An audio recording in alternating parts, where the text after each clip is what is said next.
Hi friends, എല്ലാവർക്കും Queen ക്യൂറ്റിയുടെ പുതിയൊരു വീഡിയോയിലേക്ക് സ്വാഗതം. ഇന്നൊരു പാചക വീഡിയോ ആയിട്ടാണ് ഞാൻ വന്നിരിക്കുന്നത്. ഷ്നിറ്റ്സൽ ഉണ്ടാക്കുന്നത് എങ്ങനെയാണെന്ന് ഇസ്രായേൽക്കാർ. അതിന് വേണ്ടിയിട്ട് നമുക്ക് ഇങ്ങനെ സ്ലൈസ് ആയിട്ടുള്ള ചിക്കൻ കടയിൽ നിന്ന് വാങ്ങിക്കാൻ കിട്ടും. കണ്ടോ, ഇങ്ങനത്തെ ഒരു ബോക്സിൽ നമുക്ക് വാങ്ങിക്കാൻ കിട്ടും.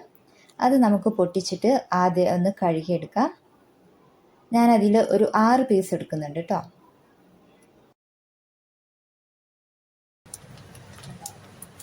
നമുക്കൊരു 6 പീസ് എടുക്കാം.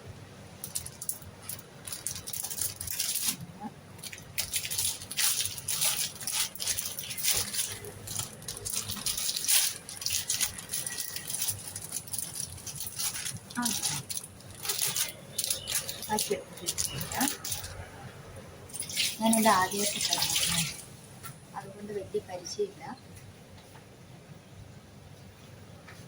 ഇങ്ങനെയൊക്കെയല്ലേ ട്രൈ ചെയ്യുന്നത്.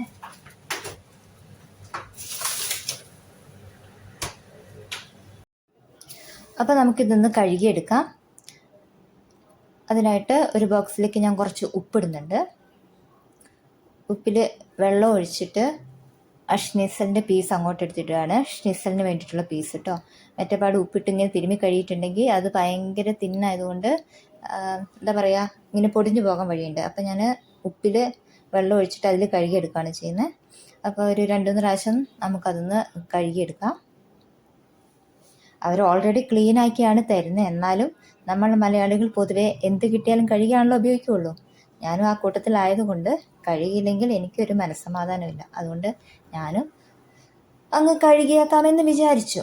അപ്പോൾ ഇതൊന്ന് കഴുകിയെടുത്തിട്ട് ബാക്കി ഇൻഗ്രീഡിയൻറ്റ് എന്തൊക്കെയാണ് വേണ്ടതെന്നുള്ളത് ഞാൻ പറഞ്ഞു തരാം കേട്ടോ.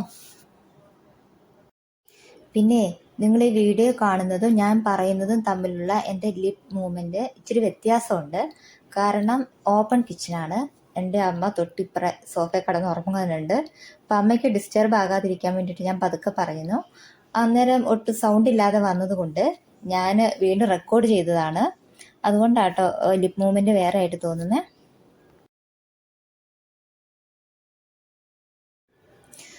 അപ്പോൾ അതിന് വേണ്ടിയിട്ട് ഞാനിവിടെ 2 ഡിസ്പോസിബിൾ പാത്രം എടുത്തിട്ടുണ്ട്. അതിലൊന്നിൽ മുട്ട പൊട്ടിച്ച് ഒഴിക്കണം, ഒന്നിൽ ബ്രെഡ് ക്രംസ് വേണം. അപ്പം 2 പാത്രം എടുത്തിട്ടുണ്ട്. പിന്നെ നമുക്ക് വേണ്ടത് കുരുമുളക് പൊടി, ഉപ്പ് പൊടി. അപ്പം ക്ലിയർ ആയിട്ട് കാണാമെന്നൊക്കെ വിചാരിക്കുന്നു കേട്ടോ. ആദ്യം നമുക്ക് മുട്ട പൊടിച്ചെടുക്കണം. ഇതാട്ടോ ബ്രെഡ് ക്രംസ്, ഇവിടുത്തെ റെഡിമെയ്ഡായിട്ട് ഇങ്ങനെ വാങ്ങാൻ കിട്ടും. അപ്പോൾ നമുക്കത് പൊട്ടിച്ച് ഒരു പാത്രത്തിലേക്ക് ഇടാം. ആദ്യമായിട്ട് ഉണ്ടാക്കുന്നുണ്ട്, അളവൊന്നും അറിയില്ല, ഏകദേശം ഒരു അളവാട്ടോ. അല്ലെങ്കിലും പൊതുവേ ഞാൻ സാധനങ്ങൾക്ക് ഇത്ര ടീസ്പൂൺ, ഇത്ര ടേബിൾ സ്പൂൺ എന്നൊന്നും പറഞ്ഞ് ഞാൻ ഒന്നും അളവെടുക്കാറില്ല. എനിക്ക് തോന്നുന്ന ഏകദേശം ഊഹം വെച്ചിട്ട് ഞാൻ ഇടുവാണ്.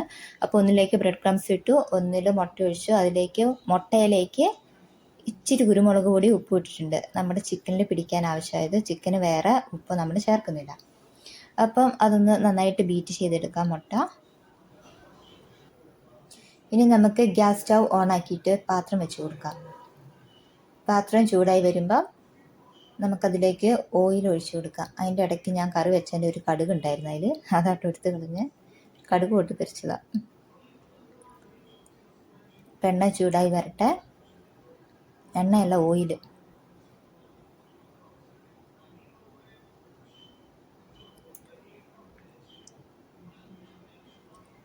അപ്പം അത് പൊരിച്ച് കഴിഞ്ഞിട്ട് കോരിയിടാനുള്ള പാത്രം കൂടെ ഞാനവിടെ സെറ്റാക്കി വെച്ചിട്ടുണ്ട്.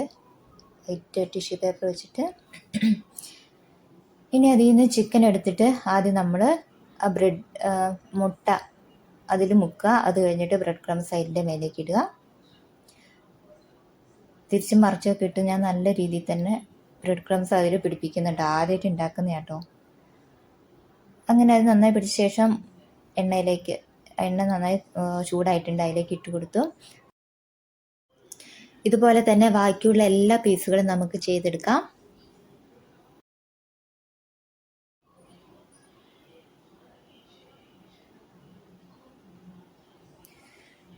ഒരു സൈഡ് ഏകദേശം ആയി കഴിയുമ്പോൾ നമുക്കൊന്ന് മറിച്ചിട്ട് കൊടുക്കാം കേട്ടോ. അതേപോലെ തിരിച്ച് മറിച്ച് ഒരു 2-3 പ്രാവശ്യം തിരിച്ച് മറിച്ചിട്ട് കഴിയുമ്പോൾ തന്നെ അത് വെന്ത് കിട്ടും.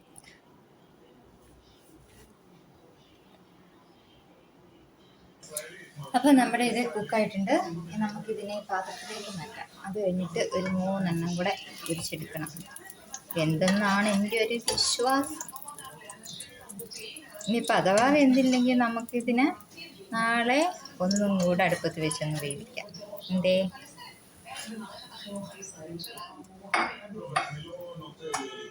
അപ്പം നമുക്ക് ബാക്കിയുള്ളതും കൂടെ ഇതുപോലെ അങ്ങ് പൊരിച്ചെടുക്കാം. ഒക്കെ റെഡിയായി. ഇനി ചോറ് ചൂടാക്കി ഇത് ബീൻസ്, കുരുമുളക് പൊടിയും പച്ചമുളകും മഞ്ഞൾപ്പൊടിയും മാത്രമേ ഇട്ടിട്ടുള്ളൂ. ബീൻസ് മെഴുക്ക് വരട്ടി ഇതിങ്ങനെ കുഴഞ്ഞിരിക്കണം കേട്ടോ. ഇനി തക്കാളി സവോളയും കൂടെ ചാറ് വെച്ച് ഇച്ചിരി ചിക്കൻ മസാല ഇട്ട് മുളക് പൊടി ഇട്ട് ഇച്ചിരി മഞ്ഞൾപ്പൊടി ഇട്ട് അതിൻ്റെ കൂടെ ഇച്ചിരി തേങ്ങാപ്പാലും കൂടെ ഒഴിച്ച് തക്കാളി സവോള കറി. പിന്നെ നമ്മുടെ ഷ്നിസൽ ഉണ്ടോ, ഞാൻ തിന്നു നോക്കിയായിരുന്നു, നല്ല ടേസ്റ്റാണ്. അപ്പോൾ അതും കൂടെ വെച്ച് ഇന്നത്തെ ഉച്ചയൂൺ റെഡി.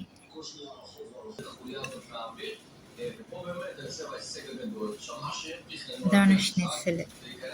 നന്നായിട്ട് വെന്തിട്ടുണ്ട്.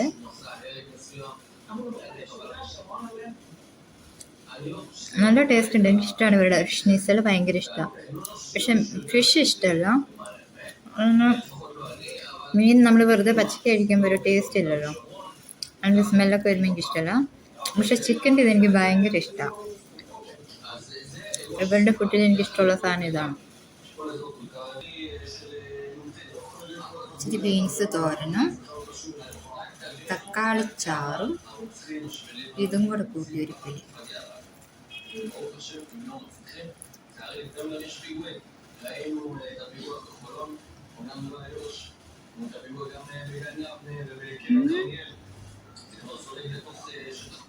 സൂപ്പർ.